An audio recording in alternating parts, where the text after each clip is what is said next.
রাজ্য জুড়ে থাকা তীর্থস্থানগুলির জন্য 400 কোটি টাকার বেশি খরচ করেছে রাজ্য সরকার। সেই সঙ্গে সমস্ত তীর্থস্থানের উন্নয়নের খতিয়ান তুলে ধরেছেন রাজ্যের মুখ্যমন্ত্রী মমতা বন্দ্যোপাধ্যায়। এখন তো সমগ্র দেশবাসী জেনে গিয়েছে অযোধ্যা জুড়ে সাজো সাজো রব উঠেছে রামলালার প্রাণ প্রতিষ্ঠা ও রাম মন্দিরের উদ্বোধনকে ঘিরে। কেননা 22শে জানুয়ারির ওই অনুষ্ঠানের আগেই 30শে ডিসেম্বর অযোধ্যা যাচ্ছেন প্রধানমন্ত্রী।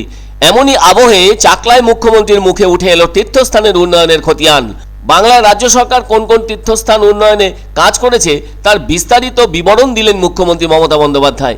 সে কারণে বৃহস্পতিবার দেগঙ্গায় সভার আগে চাকলায় লোকনাথ মন্দিরে পুজো দিয়েছেন। চাকলায় পুজো দিয়ে একতার বার্তাও দিলেন মুখ্যমন্ত্রী। তিনি বলেন 90 কোটি টাকা ব্যয় দক্ষিণেশ্বরে স্কাইওয়াক তৈরি করা হয়েছে, কালীঘাটেও তৈরি করা হচ্ছে স্কাইওয়াক। তিনি বলেন গঙ্গাসাগরে আগে থাকার জায়গা ছিল না, এখন অবশ্য আমূল পরিবর্তন হয়েছে। বাংলার মতো একতা কোথাওই নেই, এখানে যে যার মতো ধর্ম পালন করে থাকে। দীঘায় পুরী মন্দিরের আদলে জগন্নাথ মন্দির তৈরি করা হয়েছে। বাংলায় ধর্মীয় পর্যটনের প্রায় 400টি স্থান আছে। এ প্রসঙ্গে মাননীয় মুখ্যমন্ত্রী বলেন, মতুয়া সম্প্রদায়ের জন্য অনেক কাজ করেছি। এবার তিনি সগর্বে বলেন, বড়মার চিকিৎসার ব্যবস্থা আমরাই করেছিলাম। বিজেপিকে তোপ দেগে এবার তিনি আরও বলেন, তৃণমূল কংগ্রেসের থেকে নিজেকে সেবা নয় মানুষের সেবা করতে হবে। কেউ যদি নিজেকে ভগবান ভাবেন আমি বড় নেতা, সেটা করা যাবে না। অন্যদিকে মুখ্যমন্ত্রী বলেন, পুরানো কর্মীরা অভিমান করে থাকলে তাদের বাড়ি থেকে ডেকে আনুন, আর মন্ত্রীরা জেলায় বেশি করে ঘুরুন, মানুষের সমস্যার দিকে নজর দিন। তিনি আবারও বলেন, কেন্দ্রীয় সরকার সব টাকা বন্ধ করে দিয়েছে, 100 দিনের কাজের টাকা বাংলাকে দেয়নি, তা সত্ত্বেও 45 দিন কাজ করিয়েছি আমরা। তিনি বলেন 2021-এর যা প্রতিশ্রুতি ছিল তার সব কাজ শুরু করা হয়ে গেছে। এবার তিনি জোরের সঙ্গে বলেন, মতুয়া ঠাকুরবাড়ির উন্নয়নে আমরাই কাজ করেছি, আর কেউ করেনি।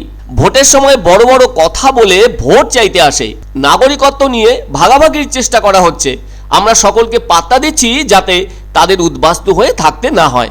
মুখ্যমন্ত্রী মমতা বন্দ্যোপাধ্যায় বলেন, দেশে এজেন্সির গণতন্ত্র চলছে। বালুকে গ্রেপ্তার করেছে যাতে দলের কাজ করতে না পারে। নেতারা বলছে গ্রেপ্তারি বাড়াও, না হলে জেতা যাবে না। তোমরা আজ আছো, কাল নেই। তিনি এবার কটাক্ষের সঙ্গে বলেন, বিজেপি নেতারা সব থেকে বড় চোর, যারা হাজার হাজার কোটি টাকা ঘুষ খায়। তাদেরকে চোর বলতে পারছে না, আর সিপিএম কংগ্রেস রাস্তায় নামলে চোর বলছে। সংসদে 150 জন বিরোধী সাংসদকে সাসপেন্ড করা হয়েছে। তিনি জনগণের উদ্দেশ্যে বলেন, বিজেপির টাকায় ধর্ম নিয়ে রাজনীতি করতে যাবেন না। সংখ্যালঘু দলিতদের উপর চড়াও হওয়ার কাজ বন্ধ করতে হবে।